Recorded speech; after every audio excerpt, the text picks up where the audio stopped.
married to the absolutely dashing and devastating Jonathan Silverman. I know it's a little personal, but any babies maybe in your future? Yeah, I mean, we talk about it a lot.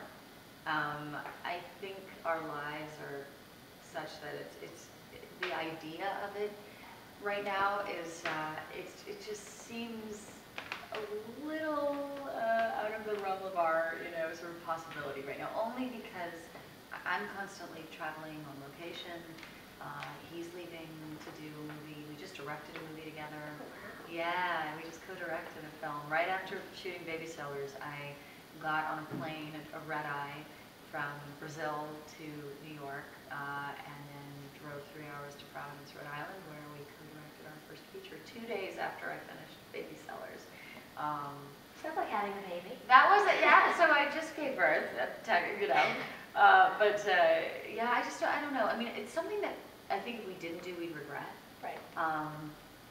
But it's something that we need to talk about more.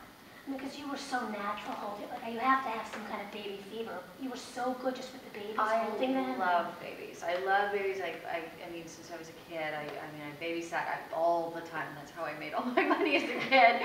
And I always sort of felt very connected to kids, but I don't want to be selfish with them, and I'm still really about like living my life right now. But I really do feel like if we didn't do it together, we would regret it. And when I see him, I just think he would be the most incredible dad. And you'd make beautiful babies, just, Thank you. looks-wise. I hope so. I'm gonna knock on wood. I need to know, it was such a very difficult film to make. It was, so intense. Any like lighthearted scenes in it, or behind the scenes maybe, that you had a chance to lighten the mood a little bit? I mean, there weren't that many. There really weren't any lighthearted moments in the movie. But Kirsty she's a blast. I mean, she's just funny and body and larger than life, and she kept everyone laughing. She kept it kind of lighthearted. Got great stories, and then just in terms of my sort of work situation where we were traveling across the world. We went from Vancouver to Mumbai to Brazil. And so myself and the director and the producer and our DP just became this little traveling troupe. And yeah, we had some ridiculous stories happening. I mean, we were like constantly just walking in piles of cow poo and like, laughing at each other and just like silly stories of it when you're spending, hours and hours a day with people in a different country and everything's unfamiliar.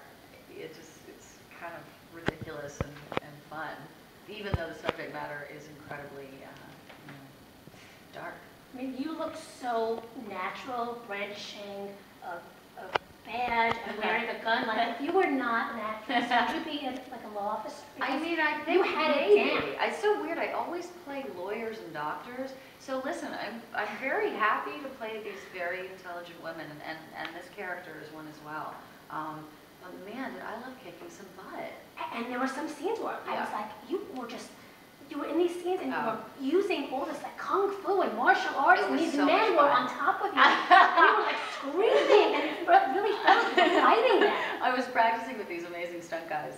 We did all the stunts in Vancouver, and I didn't know the extent that we were really doing these. I thought it'd be like, oh, punch here, kick there, we're good. These guys had fully choreographed routines, and I got so into it. I mean, I have to say, I tore up my body. I tore a ligament on my thigh with all the sprinting. By the end of both of those fight sequences, my neck, I was walking around with a heating pad. But it was so much fun. It was some of my favorite stuff to do. It was just with the fight scenes. I mean, I know that sorry. What was the reason you decided to do Baby Sellers? Like, you've done so many films. I told you I'm a huge fan. I loved you in The Color of Love, and I watched you on TV for so many years. I mean, this is such a hard film. Like, yeah. What made you decide to do it? I knew it was going to be hard. I didn't know though what I was actually getting into. I read the script. I thought it was a very honest look at baby trafficking, which was something I was aware of, but never aware of the extent of it and the scope of it and the numbers and the fact that it's one of the fastest growing crimes in the world. There were so many things I didn't know that I learned throughout the shooting of this. I was pretty nervous that it would be softened, that the network would shy away from showing something so graphic, or that the director or the producer would need to soften it to, you know, make it more sort of TV-like, and none of that happened.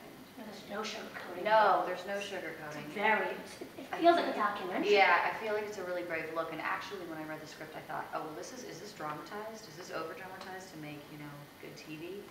And then I did the research, and then I spoke to the director, and I realized not even a little bit. In fact, it maybe underplays some of this stuff.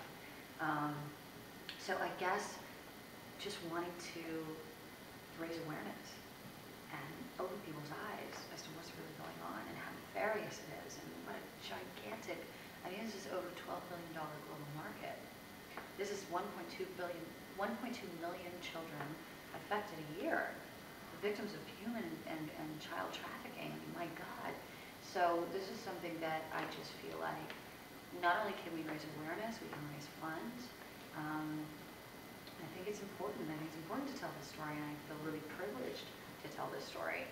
And when I talked to the director and I realized he wanted to just ground it in reality and not, you know, wrap this up in a pretty little bow and make it a happy ending, I was in. I mean, you know, since it's Lifetime Moms, there are a lot of women who are trying to become moms and couples that are infertile, and I felt like when I was watching, that, you know, there's so many women that want to have a baby so badly, and like what lengths you'll go to have a child. So any advice, like in terms of like when people are looking for an adoption agency, like Kirstie Alley's, her agency seems so reputable. Yeah, and even she, you know, she brought her daughter in every single time, she trucked her in. And that's inspired by a true story. Listen, I mean, there are so many reputable, wonderful adoption agencies in this country, but there are also some that are, you know, truly dark and affected by the black market. I mean, there is a giant buying and selling of babies.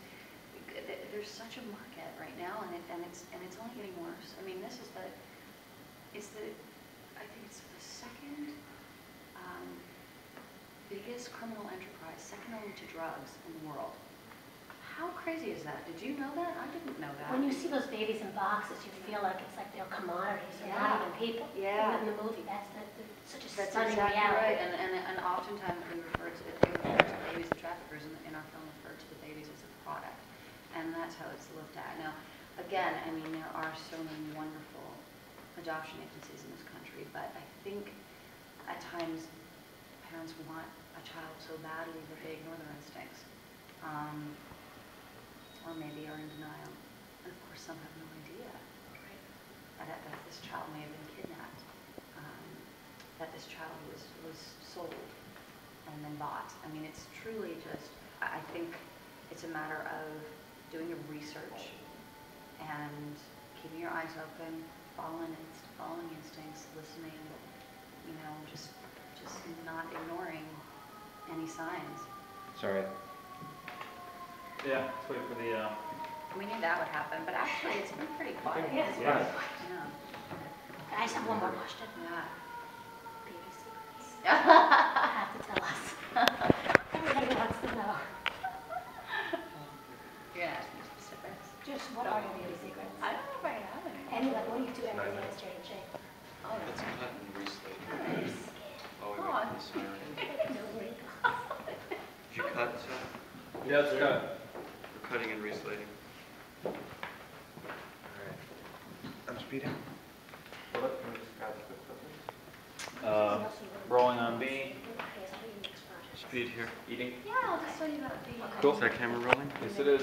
Let's reslate Lifetime Moms, take 2. Lifetime Moms, take 2. Cool, take it away. So, and what's coming up for you now? Well, like I said, my husband and I just co-directed a movie. It's called A Bet's a Bet, Ooh. starring Jeff Stoltz, Mina Suvari. She's so great. Josh Hopkins. I have a part in it. We called in some favors. We got Deborah Jo Rupp. Oh, wow. We got Kenan Thompson from Saturday Night Live. Kristen Chenoweth, my little girl who came in from her tour in Australia to do a cameo. That's an all-star cast. It's an all-star cast. It's called A Bet's a Bet, and we're sort of knee-deep in editing right now, so that's all I can't see beyond that. But I think we're gonna, like, we work really well together as a husband and wife team. We didn't want to kill each other at all. Well, that's We maybe had one little squabble, but not on set. Although we really wanted to fake a fight. Because I figure, you know, when you're an actor coming onto a set, you probably think, oh God, a husband and wife directing team, this could be a disaster.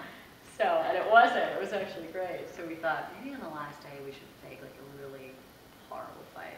We lost our nerve. And I have to ask you, what are your beauty secrets? Your skin is luminous, and just what do you do every day? Gosh, you know, I wish I had secrets. I sometimes juice, but at the same time, I really don't hold back. I mean, I'm a huge eater. I drink a lot of wine. I think I love life, and but then when I need to get healthy for like a part, or especially for this thing because it was so physical, Right. I was really careful about what I put in my body. So maybe this is a tip, I guess. Okay.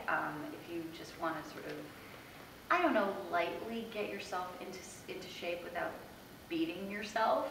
I tend to, weekdays, follow a pretty nice regimen, be good to myself, and then on weekends I just let it out. Right, so everything in moderation. Everything in moderation. When I travel, which is a lot, I don't hold back. My husband and I drink a bottle of wine at dinner, and we pretty much try all the local food. And but then when we get back to town, we reel it in, and healthy habits. I do a lot of dancing, Pilates. Oh, you do?